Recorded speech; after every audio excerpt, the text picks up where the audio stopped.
What if the only thing standing between you and the man you were meant to become was 15 decisions? Not miracles, not motivation, not waiting for the perfect moment. Just 15 quiet, disciplined, powerful shifts. Shifts that will burn off what's weak in you. Shifts that will reveal who you truly are underneath the noise.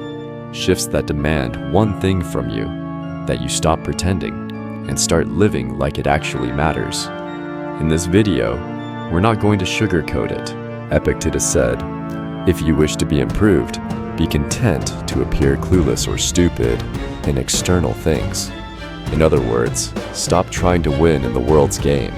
Begin winning in the war within. The war between avoidance and awareness, between comfort and clarity, between the boy who runs and the man who faces. So what are you running from? Your past? Your guilt? Your loneliness? Your feeling of insignificance? All of those are invitations. They are not enemies. They are teachers. Marcus Aurelius didn't rise because he had better tools than others. He rose because he faced himself every single morning. He wrote. He reflected. He corrected. He showed up. Not for glory, for alignment. And you must do the same. Start small. Pick one promise, one standard, one behavior, and keep it. Every day, every condition, no matter what your mood is. And if you break it, you don't collapse into shame. You begin again, immediately. You shorten the gap between mistake and return. You erase the story of, "I always mess this up." You build a new identity. I always come back. That's power. That's sovereignty. Because when you keep your promises to yourself, you become someone the world can't shake. Not because you're the loudest, but because you are rooted in something no one else gave you, and no one else can take. Your own discipline. So stop making new declarations. Start honoring the old ones. The ones you whispered at rock bottom. The ones you made to your future self. The ones that, if you kept, would change everything. You don't need a better plan. You need to be a better keeper of your word. And when that becomes your standard, you stop chasing confidence. You become it. You've walked through 15 Stoic shifts. Not motivational quotes. Not intellectual fluff. But fire. Hard truths. Clear directives. And if you've paid attention, really paid attention, you already know. This wasn't just a video. This was a mirror, a map, a reminder of who you were before the world softened you, before comfort numbed you, before fear made you hesitate, before distractions stole your mornings, before your word lost its weight. Now, you return to silence, to self-respect, to structure, to stillness. You stop performing. You stop comparing. You stop apologizing for your standard. You move differently now. Deliberately, quietly, unshakably. You are no longer the man who needs to be rescued. You are the architect. You are the anchor. You are the one who rises. Not when it's easy, but because it's right. You know what to do now. There is no more waiting. There is no more excuse. Your time isn't someday. It's now. Call to action. If this cut deep, don't let it fade. Subscribe to this channel and keep sharpening your edge. Like the video if you're done with excuses. Comment below. Which Stoic shift are you going to apply today? Share this with a man who's still asleep and needs to wake up. And remember, you don't become unshakable by watching. You become unshakable by building. So get up, breathe, and begin. They will refine you, but only if you stay in the room long enough to hear them speak. Most men leave before the lesson. You will not. You will wake up. You will breathe. You will sit. You will stop numbing. You will stop blaming. You will stop leaving yourself. And slowly, you will realize something extraordinary. The very thing you feared is not as powerful as you imagined. And more than that, you are more powerful than you believed. Discomfort is not the enemy. Avoidance is. Distraction is. Noise is. Your life is waiting for you, but it's only waiting in one place. Here, now, in the center of the thing you've been running from. So go there. Not because it's easy, not because it's painless, but because that's where the man you are meant to become is standing, waiting to shake your hand. Part 2. Stop seeking comfort. Embrace the fire. Comfort is a lie you've been sold since childhood. Be safe. Take it easy. Protect yourself. Avoid pain. Avoid effort. Avoid risk. From air conditioning to instant food, from likes on a screen to soft words in your ear, everything around you has trained you to believe that ease is the goal of life. But Stoicism disagrees, because deep down, you know the truth. Nothing strong is built in comfort. Nothing pure is forged without fire. Nothing unshakable is born in softness. That's why the shift must be made. Stop seeking comfort and learn to embrace the fire. The fire's pain. The fire's rejection. The fire's discipline. The fire's the early morning alarm. The fire is silence when your mind begs for noise. The fire is going for a run when your body says no. The fire is saying no to pleasure, not because you hate it, but because you are training. Seneca said, "It is not because things are difficult that we do not dare. It is because we do not dare that they are difficult." We've been taught that discomfort is dangerous, but Stoicism teaches that discomfort is direction. When something feels hard, boring, unglamorous, repetitive, that's the compass pointing toward the real work. Marcus Aurelius, Emperor of Rome, had everything, yet he still rose early, wrote reflections, trained his body, examined his soul. Why? Because he knew. Comfort erodes character. What comfort whispers to you is deadly. Relax, you've earned it. You don't have to do this today. No one will know. You can start tomorrow. This is too much. You're only human. Yeah, you deserve a break. But what it really means is, stay weak, stay soft, stay asleep. Every time you choose comfort, when you could have chosen effort, you tell your mind that resistance is bad, and that lie becomes a habit. You avoid the gym one day, then 2. You skip meditation one day, then a week. You lower your standards once, then again, and soon, the man you used to be becomes a memory, and the man you are now is hollow. But it doesn't have to stay that way. You can begin again by seeking the fire. Start small.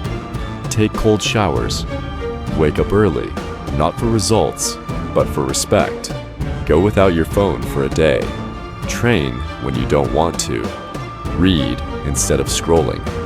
Hold your tongue when ego wants to bark. Fast. Write. Sit in silence. Do the hard thing, not because anyone will praise you, but because it forges you. This is not about punishment. This is about becoming sharp again. Stoicism is not about detachment from life. It is about mastery within life. And mastery comes not through comfort, but through heat, friction, challenge. Epictetus was born a slave, beaten, scarred, made to serve. And still he said, difficulties show what men are, not what they say, not what they post, not what they believe, what they endure. So ask yourself, where am I addicted to comfort? Where am I soft? Where am I settling? And then choose differently, not just once, but daily. Discomfort is not your enemy. It is your training ground, because when the storms of life come, and they always come, the man who trained in fire will not break. He will rise. He will stand. He will lead. So stop seeking comfort and walk into the fire with your head high, your breath calm, your eyes steady. And know this, the fire is not here to destroy you. It's here to show you who you really are. Part 3. Stop reacting. Start responding. you've been triggered. We're not going to pat you on the back and tell you it's okay, because it's not okay to stay stuck. It's not okay to keep breaking your word. It's not okay to live beneath your potential. This is for the man who's done escaping, who's done performing, who's done waiting for someone to come save him. This is for the man who's ready to return to himself, to remember his standard, to build what he broke, to rise without applause, to walk without noise, to lead from within. You're angry, you're insulted, you feel attacked, misunderstood, disrespected. Your chest tightens, your jaw locks, your mind races, the urge to snap, to lash out, to prove something rises like fire, and most people obey it. They react, without pause, without thought, without clarity, but not the Stoic, because the Stoic knows this. Reaction is slavery. Response is freedom. This is the third Stoic shift, one that will fundamentally reshape your life. Stop reacting. Start responding. You are not your emotions. You are not your anger. You are not your impulses. You are not the voice that screams when someone disrespects you. You are the one who chooses, and choice cannot exist without pause. Marcus Aurelius reminded himself daily, you have power over your mind, not outside events. Realize this, and you will find strength. Think about that. Not power over people, not power over politics, not power over results, power over your mind, your thoughts, your interpretations, your reactions. Reaction is easy, it's fast, it's primal, it feels good, for a second. But reaction is always about them. It gives your power away. You made me feel this. You made me act this way. You caused this inside me. And when you live like that, you are not a man. You are a puppet, tied to everyone else's words, pulled by everyone else's moods. But the man who responds, he owns himself. He pauses. He breathes. He feels the emotion rise, but he does not become it. He watches it, like a fire in the distance. He asks, is this worth it? Will this move me closer to who I'm becoming? Or is this just another test of my discipline? And then, he chooses. Epictetus taught his students to begin every day by preparing to be offended. Today, he wrote, I will meet people who are selfish, ungrateful, arrogant, deceitful. He didn't say this to become bitter. He said it to become unshakable. If you expect the world to be perfect, you will always be at war. But if you expect adversity, you'll meet it with readiness, not rage. Response is the sign of readiness. So how do you shift? You begin by slowing down. When the message angers you, don't reply right away. When someone disrespects you, don't act to restore your ego. When something triggers you, observe, sit with it. Watch what it wants to make you do, and then do something better, not weaker, better. You don't need to react to prove your strength. Stillness is strength. Calm is strength. Restraint is strength. When you train your nervous system to wait, even 2 seconds, you rewire your power. You become someone that chaos can no longer manipulate. This doesn't mean you never act. It means you act with deliberate force, not reckless emotion. You no longer say, I lost control. You say, I chose control. Seneca wrote, no man is more unhappy than he who never faces adversity, for he is not permitted to prove himself. Every offense is an opportunity to prove yourself, not to them, to you. So don't chase reactions. Don't prove things online. Don't trade your peace to win arguments. Win the only battle that matters, the one between your higher self and your old habits. And each time you pause, observe, and respond, you become harder to provoke, harder to distract, harder to break. You become a man with inner command, a man who moves like stone beneath the storm. So when the world screams at you, don't scream back. Stand still, breathe, think, choose, and let them wonder how a man like you stays calm in a world on fire. Part 4. Stop waiting. Begin now. There's a voice in your head. It whispers softly but constantly. Not yet. Later. Tomorrow. When you feel ready. When things calm down. When you've healed more. When it's the right time. And you believe it. You nod along. You postpone. You delay. You wait. And all the while, your life stands still. Your power goes dormant. Your momentum withers. The version of you that was supposed to rise never shows up. This is the 4th Stoic shift. Stop waiting. Begin now. The Stoics had no tolerance for delay, not because they were impatient, but because they were realists. Marcus Aurelius wrote, "You could leave life right now. Let that determine what you do, say, and think." He wasn't being morbid, he was being clear. He was reminding himself, and us, that later is a myth. The only time you've ever had, the only time you'll ever have, is now. So why do you keep pushing your life into the future? You wait to speak your truth. You wait to build the routine. You wait to confront the habit. You wait to forgive. You wait to walk away from what's hurting you. You wait to start what matters. But while you wait, time doesn't. Time is merciless. These 15 Stoic shifts won't make life easier. They'll make you stronger. So take a breath. Open your mind. Sharpen your focus.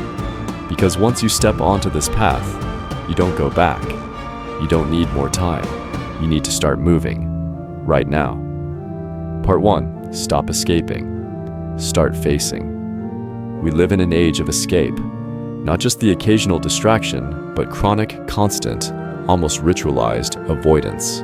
The moment we feel discomfort, boredom, loneliness, anxiety, frustration, fear, we reach. And it's not going to tap you on the shoulder and say, "Okay, now you're finally ready." You make it ready by moving. The Stoics understood that waiting for the perfect moment was a form of fear, disguised as patience, disguised as logic, disguised as wisdom.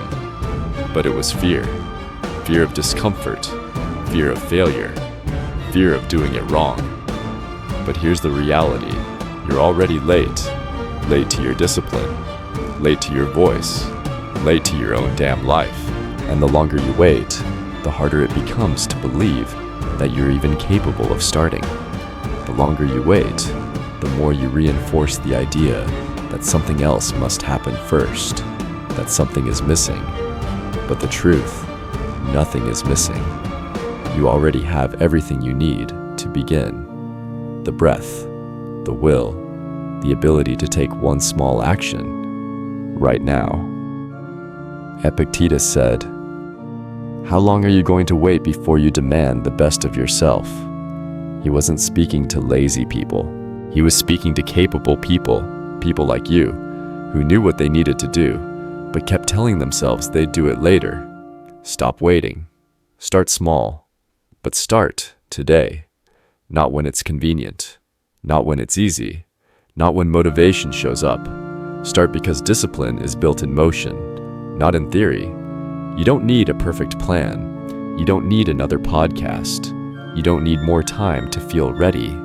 You need to move. Write the first sentence. Do the first push-up. Take the cold shower. Log out. Speak honestly. Set the boundary. Show up for your life. And when your mind says, "Not yet," respond with action, because no one becomes unshakable by waiting. The Stoic man doesn't wait to be ready. He makes himself ready through deliberate steps, taken daily, especially when he doesn't feel like it. Let others delay. Let others wish. Let others hope for better conditions. You begin now. Part 5. Stop needing. Choose wholeness. There's a deep ache in the modern mind, a subtle but persistent whisper. I need something more. More love, more validation, more attention, more money, more certainty, more praise, more results.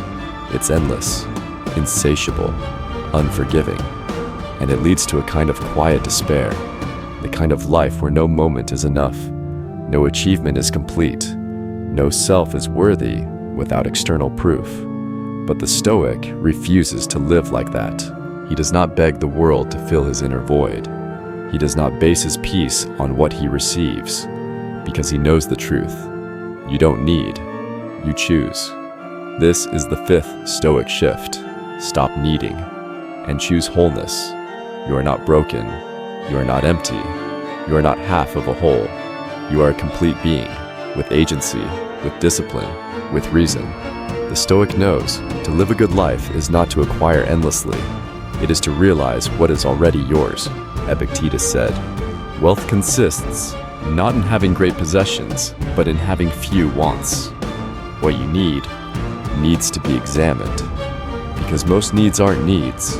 They're emotional habits, they're inherited beliefs, they're socially conditioned desires disguised as personal truths. You don't need someone to love you to know you are lovable. You don't need followers to know your voice matters. You don't need validation to act with courage. You don't need success to act with discipline. When you think you need, you live in reaction. When you choose, you live in alignment. The Stoic man doesn't say, "I need this job to feel secure." He says, "I choose to give my best and let the outcome be what it is." He doesn't say, "I need her to love me." He says, "I choose to love, and I remain grounded whether it's returned or not." Neediness is the posture of the untrained. Wholeness is the posture of the free. You don't need a better morning routine. You need to show up for the one you already know. You don't need more motivation. You need more decisions. You don't need a new version of yourself. You need to remember the one underneath all the noise. Marcus Aurelius reminded himself constantly, very little is needed to make a happy life. It is all within yourself, in your way of thinking. That's not a motivational quote, that's a directive. Look at where your mind screams, "I need." Pause. Challenge it. Ask, do I truly need this? Or have I simply never practiced being enough without it? And then, practice. Every time you move without begging. Every time you love without attachment. Every time you speak truth without the need to be agreed with. You are choosing wholeness. You are saying, "I am enough, and still I build. I am full, and still I serve. I am whole, and still I grow." That is power. That is peace. Reach for a screen. Reach for sugar. Reach for dopamine. For anything that will temporarily silence the whisper inside, you are not facing your life. This is the epidemic no one talks about, because it's easy, and it's everywhere, and it works, for a little while. But here's the Stoic truth. What you refuse to face will never leave you. It will only grow stronger in the dark. Marcus Aurelius ruled an empire surrounded by war, betrayal, death. But what did he focus on? His inner response. And that is the posture of the man who no longer waits to be validated by the world. He is already home. He is already sovereign. He is already free. Part 6. Stop regretting. Extract the lesson. Regret is a ghost that haunts the mind of the undisciplined. It whispers in the dark, replays memories on loop, holds you hostage to a version of yourself that no longer exists. What you said, what you didn't say, what you should have done, what you wish you hadn't. You live in a courtroom inside your mind, judge, jury, prisoner, all at once. But Stoicism does not entertain ghosts, because regret is only useful if it leads somewhere. This is the 6th Stoic shift. Stop regretting. Extract the lesson. Marcus Aurelius put it simply, the impediment to action advances action. What stands in the way becomes the way. Even your mistakes, even your failure, even your shame. Regret without reflection is just pain on repeat. But regret with reflection, that's wisdom, that's evolution, that's fire that forges, not just burns. Seneca said, "Every new beginning comes from some other beginning's end. But if you keep rehearsing that ending, you never arrive at the new beginning." So here's the Stoic invitation. Don't erase the past. Study it. Sit with it. Ask it what it came to teach. Ask it where your judgment failed, where your expectations were inflated, where your discipline broke, where your ego led, where your silence cost you, where your fears stopped you. But do not wallow there. Do not pitch a tent in guilt. Do not rehearse your unworthiness, because the moment you extract the lesson, you are no longer the man who made that mistake. You are the man who grew through it. Regret is a weight, but it can be lifted. And once lifted, it becomes armor. Armor not to defend your ego, but to protect your future. You'll remember what it felt like to lose your temper. You'll remember what it cost to lie. You'll remember how shallow it felt to chase validation. You'll remember how weak you felt when you betrayed your own word. And that memory, refined by reflection, becomes fuel. Fuel to stay grounded. Fuel to remain honest. Fuel to be bolder next time. You are not your past, but you are what you choose to do with it. If you let it shape you, it will serve you. If you let it shatter you, it will haunt you. The Stoic never says, "I wish I hadn't." He says, "What did I learn?" He says, "How will I move differently now?" He says, "That mistake paid for this insight, and I will not waste that cost." There is no failure unless you fail to grow, so stop regretting. Stop trying to edit history in your mind. Stop looking back for a version of yourself you would have preferred. Look forward, look inward, and walk forward with scars turned to strategy. You are not a man carrying shame. You are a man carrying wisdom earned in blood. Walk like it. Part 7. Stop complaining. Take ownership. You want change. You want growth. You want strength, clarity, peace, direction. But every time something doesn't go your way, you vent, you blame, you justify, you complain. You complain about your circumstances, about your job, about your body, about your family, about your schedule, about your pain, about the world. But here's the truth, that Stoicism will never let you escape. You cannot complain your way into power. You must own your way into it. This is the 7th Stoic shift. Stop complaining. Take ownership. Complaining is emotional leaking. It may feel good in the moment. It may get you sympathy, but it does not change your life. It does not sharpen your soul. It does not move you forward. It keeps you small. It reinforces the lie that you are at the mercy of what happens to you, instead of the truth that you are always responsible for how you respond. Marcus Aurelius ruled an empire under siege.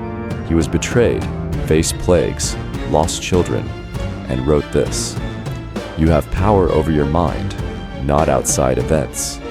Realize this, and you will find strength." He didn't write that in comfort. He wrote that in chaos. And he didn't write to inspire others. He wrote to command himself. And that's what you must do now. Command yourself. When your mind says, "This isn't fair," answer, "But it is reality." When your mind says, "This is too hard," answer, "Then let it make me harder." When your mind says, "They shouldn't have done that to me," answer, "But I still choose my response." Ownership is the shift from passive to active, from victim to sovereign, from noise to discipline. Seneca said, "A gem cannot be polished without friction, nor a man perfected without trials." His self-command, his ability to face fully the nature of life, of death, of people, of himself. He didn't scroll to numb. He didn't distract to cope. He sat down and wrote, "You must build your life, action, by action, not escape by escape, not avoidance by avoidance. Action, conscious, clear, deliberate action. But we, modern men, are drowning in passive reaction. You feel anxious? Scroll. You feel rejected? Text someone else. You feel unworthy? Buy something. You are not here to have a smooth life.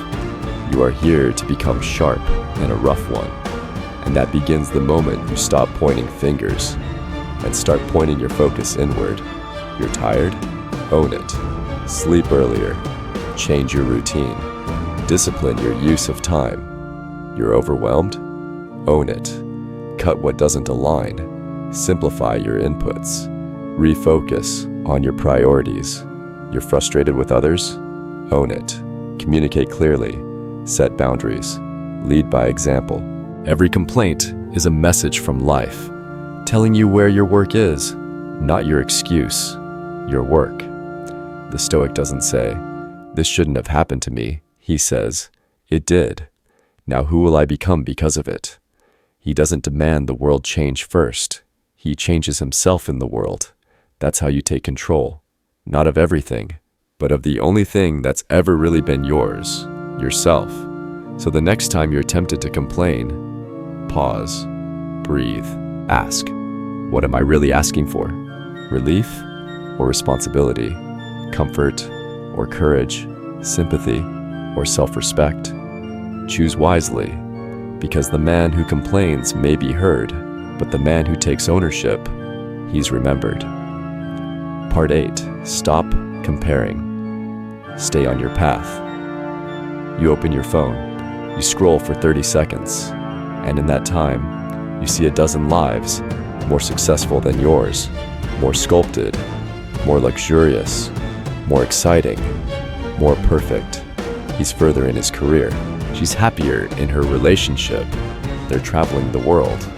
Someone younger than you has already done what you've only started to dream about. And just like that, your internal ground shifts. Your confidence cracks.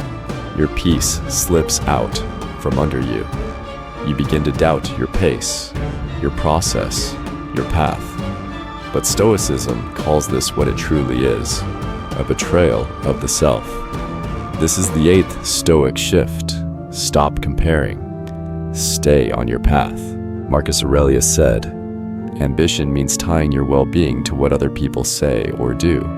Self-indulgence means tying it to the things that happen to you. Sanity means tying it to your own actions." And that's what Stoicism brings you back to, your own actions. Because the moment you start comparing your journey to someone else's, you hand over the wheel.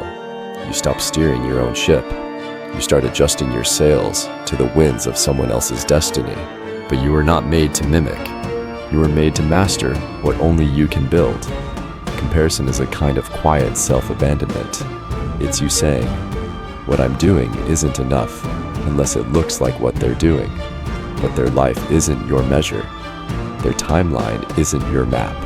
Their purpose isn't your path. Epictetus said, "If you want to improve, be content to be thought foolish and stupid." Why? Because when you walk your true path, you will be misunderstood. You will look slow. You will seem behind. But that's the price of authenticity. And the reward? Peace, power, unshakable self-respect. You don't know what anyone else is truly living. You see a highlight, a filter, a moment. You don't see the late nights, the insecurities, the fear behind the flex. But when you compare, you measure yourself against an illusion, and the only thing you'll find there is exhaustion. So shift. Come back to your path. Where are you going? Who are you becoming? What matters to you, independent of applause? Let them run their race. You walk your line, daily, deliberately, quietly, with your eyes forward, not sideways. The oak doesn't rush to grow like the pine. The river doesn't apologize for flowing differently than the ocean. And you don't need to match the pace of anyone but your own soul. So stop comparing, start building, Start refining your discipline. Start pruning what distracts you. Start walking like a man who knows exactly who he is, even if no one else sees it yet. Because the man who stays in his lane, he gets somewhere real, and the one who constantly looks left and right, he crashes. Part 9. Stop consuming. Create. You wake up and reach for your phone. Before your feet hit the ground, your mind is already crowded with headlines, with opinions, with messages, with content. You scroll, you scan, you soak it all in. More input, more stimulation, more noise. By noon, you've consumed more than the ancients did in a lifetime, and yet you feel hollow, disoriented, paralyzed, because you weren't meant to be a vessel for information. You were meant to be a vessel for action. This is the 9th Stoic shift. Stop consuming. Create. The Stoic doesn't feed endlessly on the world. He doesn't gorge on words, thoughts, trends, or opinions. He uses the world. He learns from it. But then, he creates. Seneca wrote, "Learning without thinking is useless. You feel pain? Post about it and wait for likes." But none of that is healing. None of that is mastery. None of that is Stoicism. To the Stoic, life is a forge, and discomfort is the fire that shapes you. But you cannot be shaped if you keep running from the flame. Here's the paradox. The more you run from pain, the more power you give it. And the more you sit with it, still, alert, non-reactive, the more it shrinks, the more it teaches, the more it transforms. Thinking without learning is dangerous, and that's the modern trap. We learn, but we don't act. We consume, but we don't contribute. We scroll, but we don't move. We are spectators in the theater of life. And Stoicism calls that what it is, a waste. Because life is not meant to be observed, it's meant to be built. And the only way to build is to create.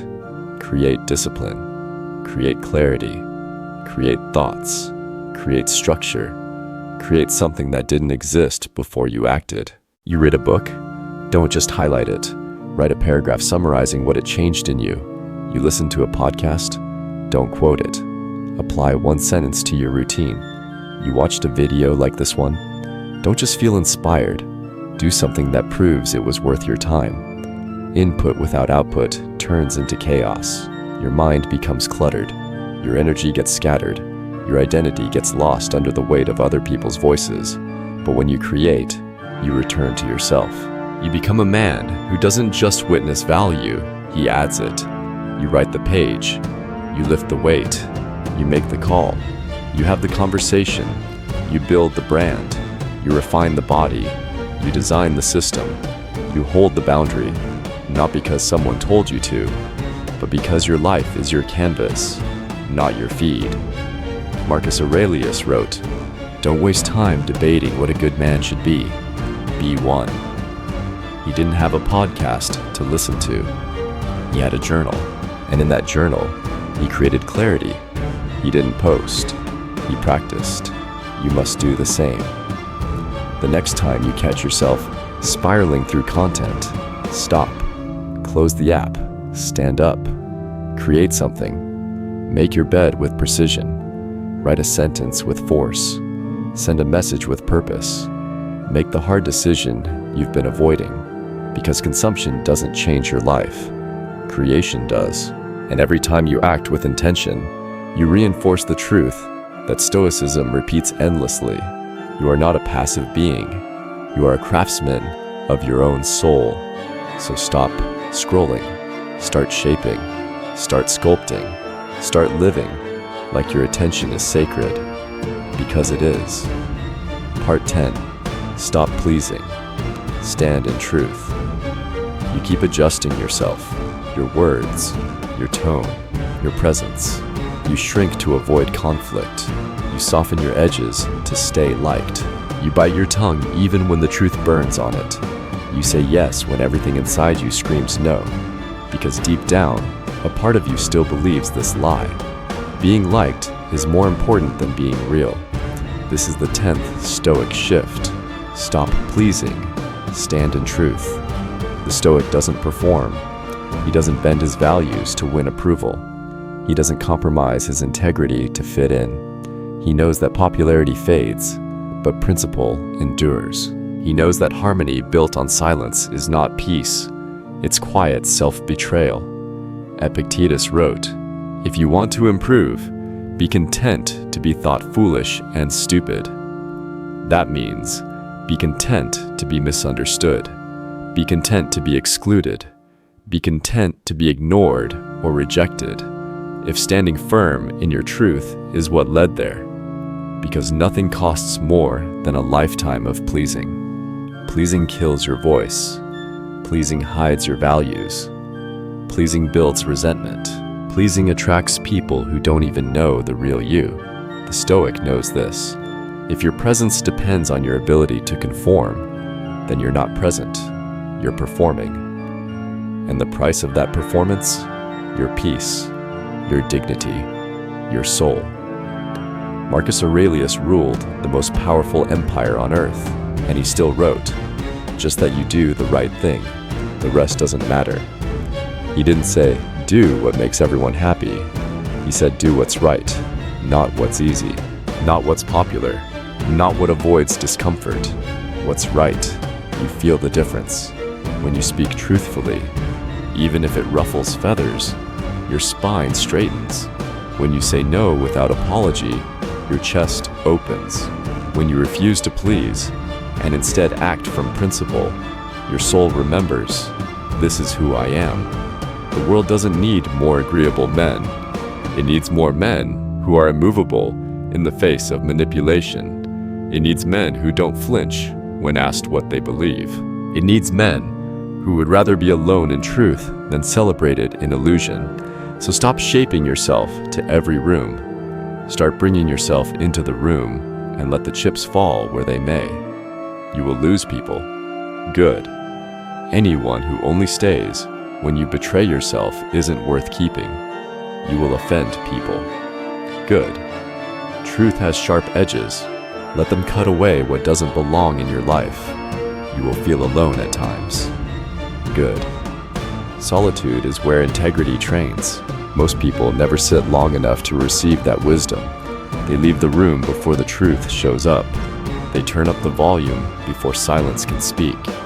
They numb before clarity can emerge. But you're not here for that. You're here to shift. And that shift begins with this decision. I will stop escaping. Escape is any habit that removes you from responsibility. It's not the act. It's the intention behind the act. Eating isn't escape. Eating to avoid what you feel is. You don't owe anyone your silence. You don't owe anyone a watered-down version of yourself. You owe the world your example. The example of a man who no longer lives for applause, but for alignment. So speak your truth, hold your boundary, protect your values. And when the temptation to please rises, smile, breathe, stand taller, because you've stopped begging to be accepted, and you've started walking like a man who already accepts himself. Part 11. Stop chasing clarity.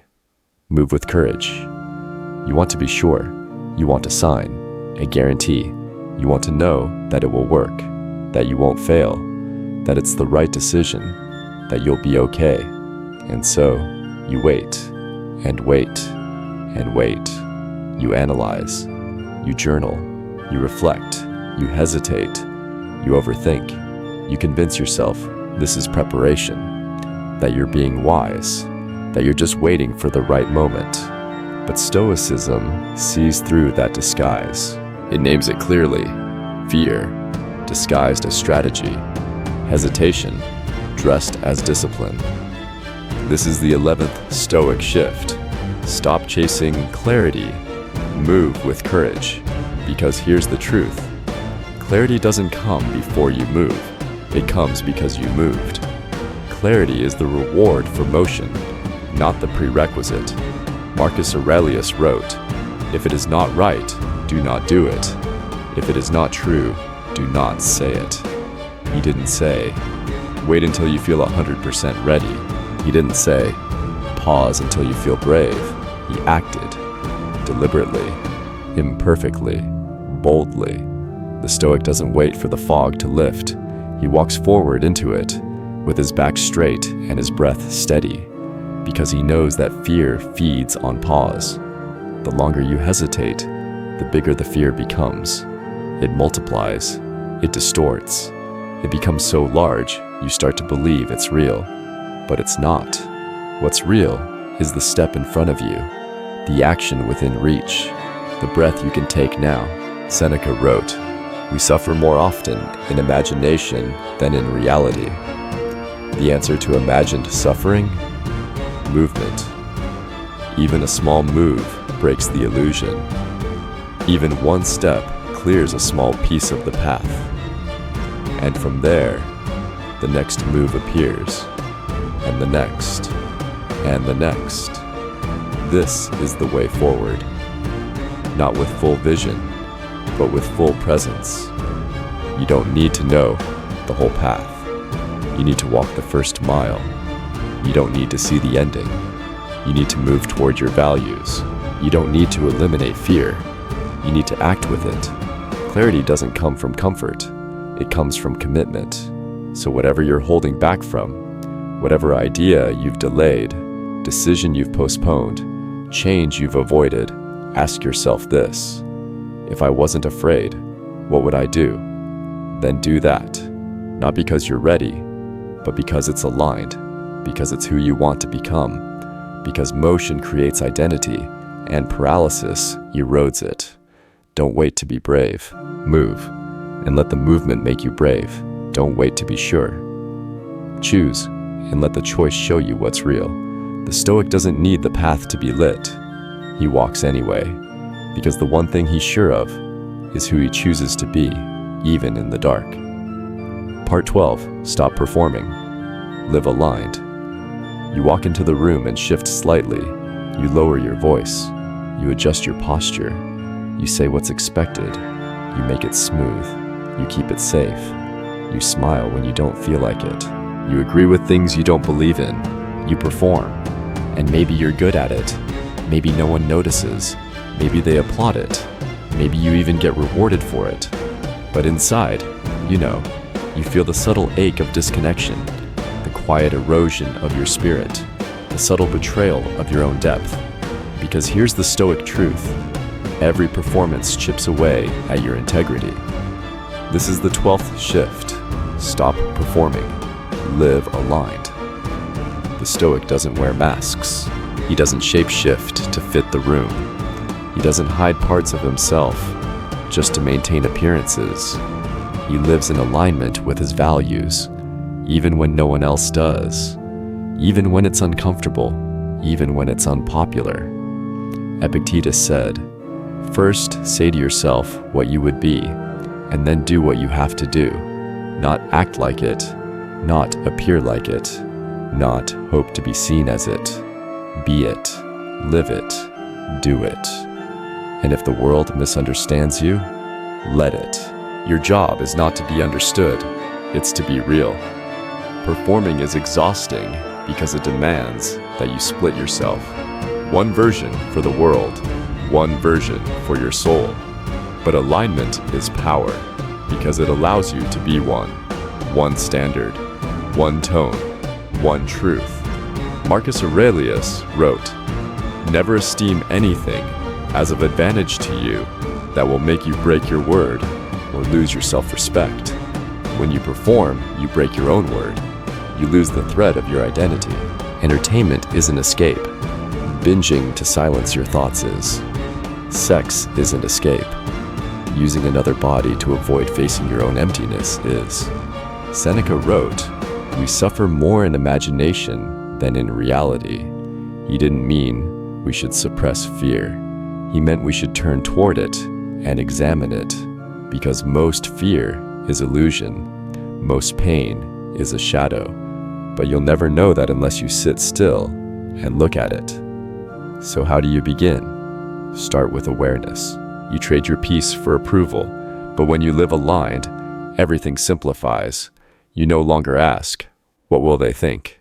You ask, Does this reflect who I've chosen to become? You no longer need to be impressive. You choose to be honest. And in that honesty, you attract truth, real respect, real friendships, real strength. You become the man who doesn't need to say he's disciplined, because he is. The man who doesn't preach values, because he lives them. The man who doesn't try to look stoic, because he embodies the fire of it in silence. So what does alignment look like? It looks like saying no when people expect yes. It looks like holding your boundary when it's inconvenient. It looks like speaking truth without venom and without apology. It looks like staying home to study when others are partying. It looks like honoring your routine when no one's watching. It looks like acting from who you are, not from what they'll think. No masks, no edits, no pleasing, just alignment. And it's not always pretty. Sometimes it's awkward, sometimes it's lonely, sometimes it gets you labeled, but always, it gives you back your self-respect. The Stoic doesn't live to impress. He lives to express what he believes, what he values, what he's building. So stop performing. Let the roles fall. Let the filters go. Let the image dissolve. And stand in who you actually are, not for applause, for peace. Part 13. Stop overthinking. Practice stillness. You're thinking again. Thinking about what they meant. Thinking about what you said. Thinking about what you should do. What could go wrong. What they might say. What might happen if you choose wrong. What it all means. You're thinking about your purpose, your timing, your discipline, your failure, your future, your past. And in all this thinking, you're not moving, you're not acting, you're not living. You are paralyzed by internal motion. And this is the 13th Stoic shift. Stop overthinking. Practice stillness. Overthinking is not wisdom. It's inertia. It's energy without direction.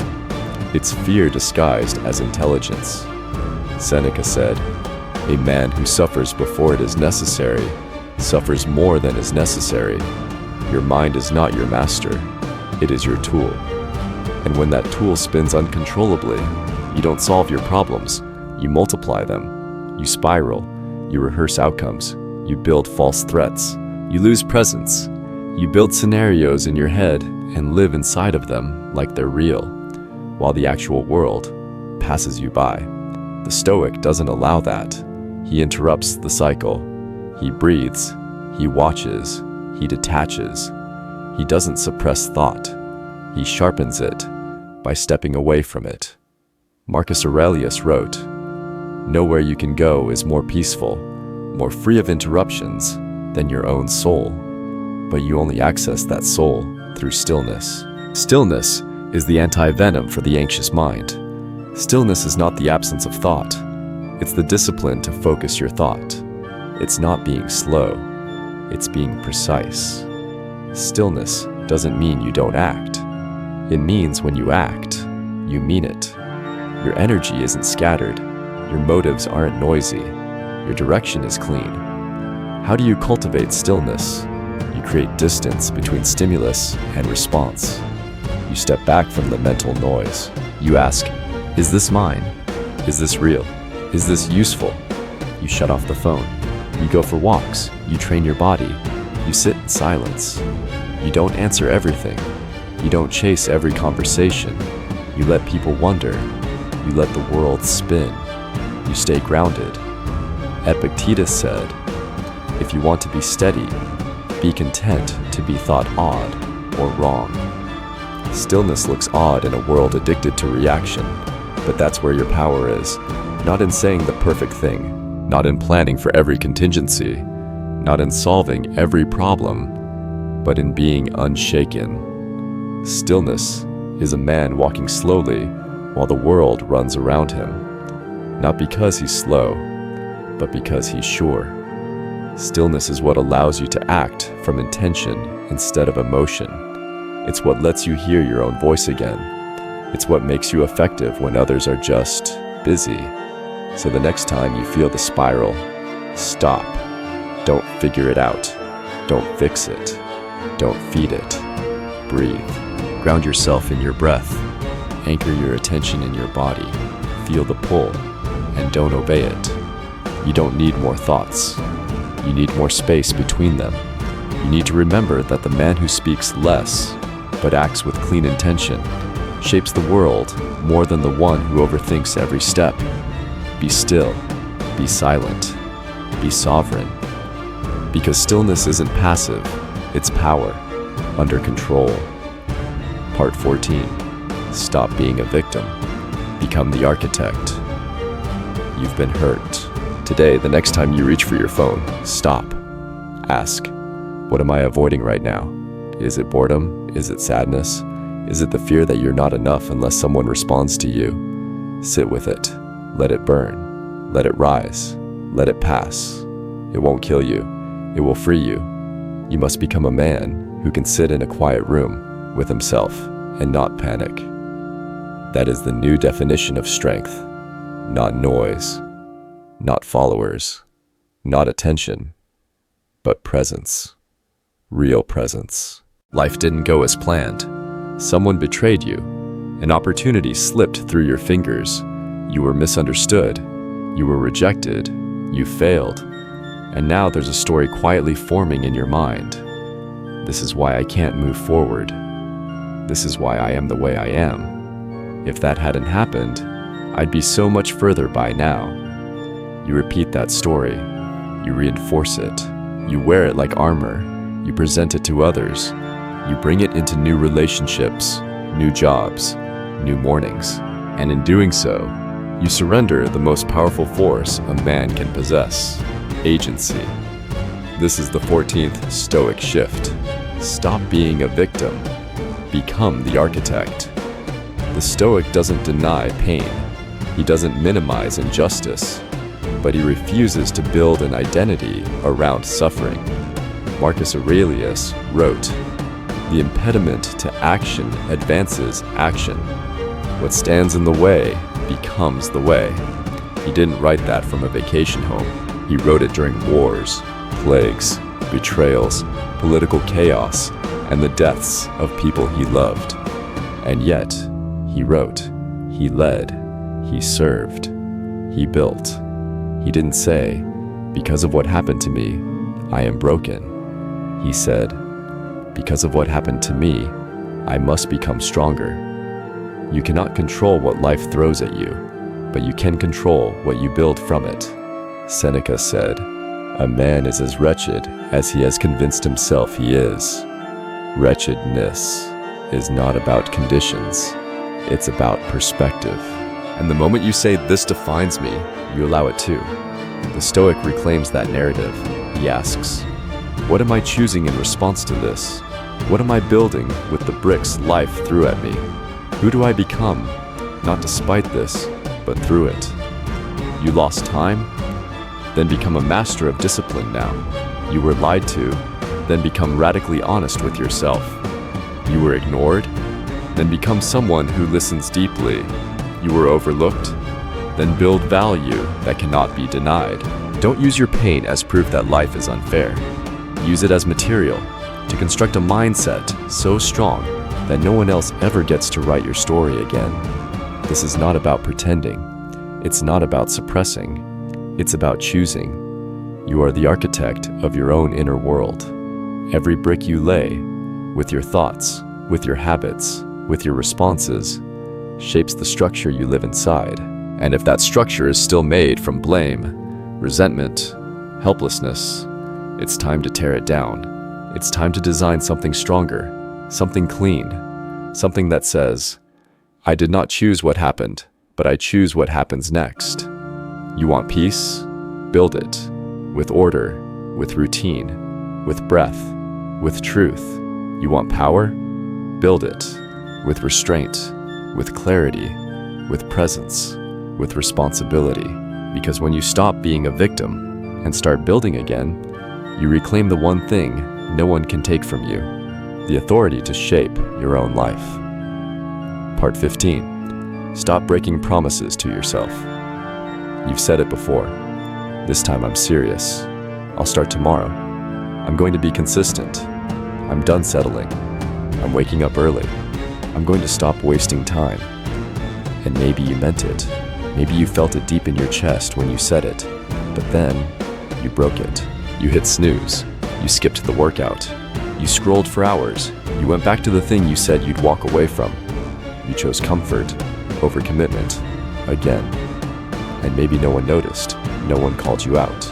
No one judged you, but you noticed. And that's the problem. This is the 15th and final Stoic shift. Stop breaking promises to yourself. Because every time you say you'll do something and don't, you teach your mind a dangerous lesson. My word means nothing. You chip away at your self-respect. You dull your internal authority. You train yourself to tolerate inconsistency, not from others, but from yourself. The Stoic sees this not as a small issue, but as a crisis of character. Epictetus said, "It is not things themselves that disturb us, but our judgments about them." And what do you think happens when you constantly judge yourself as untrustworthy? You stop trying, you stop committing, you stop believing, you shrink. You look strong on the outside, but inside, you're fractured. So how do you return? How do you rebuild that trust? You start keeping your word, quietly, relentlessly, without negotiation. Not for perfection, not to impress, not for streaks or stats or status, but because you are the kind of man who does what he says, especially when no one is watching. That is the Stoic measure, not talent, not performance, but consistency rooted in honor.